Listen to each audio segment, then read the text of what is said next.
BJP councillor అభ్యర్థి మహదేవప్ప మృతి రాజకీయ రగడను రాజేసింది. మక్తల్ 6వ వార్డు బీజేపీ అభ్యర్థి బలవన్ మరణంతో గల్లీ నుంచి ఢిల్లీ దాకా పొలిటికల్ హీట్ అంటుకుంది. నారాయణపేట జిల్లా మక్తల్ మున్సిపాలిటీలో 6వ వార్డు బీజేపీ అభ్యర్థి మహదేవప్ప బలవన్ మరణానికి పాల్పడడం తీవ్ర కలకలం రేపింది. ఈ ఘటనతో మక్తల్లో ఒక్కసారిగా హై టెన్షన్ నెలకొంది. ఎన్నికల బరిలో ఉన్న మహదేవప్ప తెల్లవారుజామున తన నివాసంలో ఉరివేసుకుని బలవన్ మరణానికి పాల్పడ్డాడు. కాంగ్రెస్ నేతల బెదిరింపుల కారణంగానే మహదేవప్ప బలవన్ మరణానికి పాల్పడ్డారని కుటుంబ సభ్యులు ఆరోపిస్తున్నారు. మృతుడి దూరపు బంధువు తమ్ముడు వరుసయ్యే వ్యక్తి అదే వార్డులో కాంగ్రెస్ తరపున అభ్యర్థిగా పోటీ చేస్తున్నారు. దీంతో సోదరుడి బెదిరింపుల వల్లే ఈ ఘటనకు పాల్పడ్డాడా అనే అనుమానాలు వ్యక్తమవుతున్నాయి. మహదేవప్ప మృతిపై పోలీసులు కేసు నమోదు చేసి దర్యాప్తు ప్రారంభించారు. ఆయన ఫోన్ కాల్ డేటా ఆధారంగా విచారణ జరుపుతున్నారు. మహదేవప్ప మృతదేహాన్ని పోస్ట్ మార్టం కోసం మక్తల్ ప్రభుత్వ ఆసుపత్రికి తరలించారు. విషయం తెలుసుకున్న బీజేపీ కార్యకర్తలు ఆసుపత్రి దగ్గరకు చేరుకోవడంతో పరిస్థితి ఉద్రిక్తంగా మారింది. దీంతో పోలీసులు భారీగా మోహరించి బందోబస్తును ఏర్పాటు చేశారు. బాధ్యులపై చర్యలు తీసుకోవాలని కోరుతూ కార్యకర్తలు పెద్ద ఎత్తున నినాదాలు చేపట్టారు.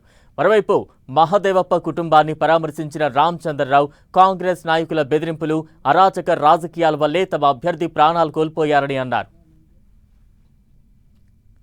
మరోవైపు మక్తల్ మున్సిపాలిటీలో తమ పార్టీ అభ్యర్థి మహదేవప్ప బలవన్ మరణానికి కాంగ్రెస్ కారణమంటూ హైదరాబాద్లోని డీజీపీ కార్యాలయం దగ్గర బీజేపీ ఆందోళనకు దిగింది. డీజీపీ ఆఫీస్ ముట్టడికి పెద్ద ఎత్తున పార్టీ నేతలు, కార్యకర్తలు తరలివచ్చారు. భారీ సంఖ్యలో కార్యకర్తలు, నేతలు చేరుకోవడంతో డీజీపీ ఆఫీస్ వద్ద ఉద్రిక్తత నెలకొంది. పోలీసులు వారిని అడ్డుకునేందుకు ప్రయత్నించారు. ఈ క్రమంలో బీజేపీ కార్యకర్తలు, పోలీసుల మధ్య తోపులాట చోటు చేసుకుని ఉద్రిక్తతలకు దారితీసింది. మహదేవప్ప మృతికి కారణమైన వారిని కఠినంగా శిక్షించాలని బీజేపీ కార్యకర్తలు నినాదాలు చేశారు. మక్తల్ బీజేపీ అభ్యర్థి బలవన్ మరణంపై డీజీపీ శివధర్ రెడ్డి స్పందించారు. మహదేవ్ బలవన్ మరణంపై కేసు నమోదైందన్నారు. అయితే ఘటనా ప్రాంతంలో ఎలాంటి బలవన్ మరణ లేఖ లభించలేదని చెప్పారు. బలవన్ మరణంపై నిష్పక్షపాతంగా విచారణ జరుగుతుందని డీజీపీ శివధర్ రెడ్డి క్లారిటీ ఇచ్చారు. మహదేవప్ప ఆయన ఆత్మహత్య చేసుకున్నాడు. బీజేపీ క్యాండిడేట్ ఆయన మక్తల్ నుంచి మక్తల్ సంబంధించిన ఆయన కారణాలు తెలియదు మనకి ఇంతవరకు. ఆయన నాకు తెలిసినంత వరకు అయితే సూసైడ్ నోట్ కూడా ఏం రాయలేదు.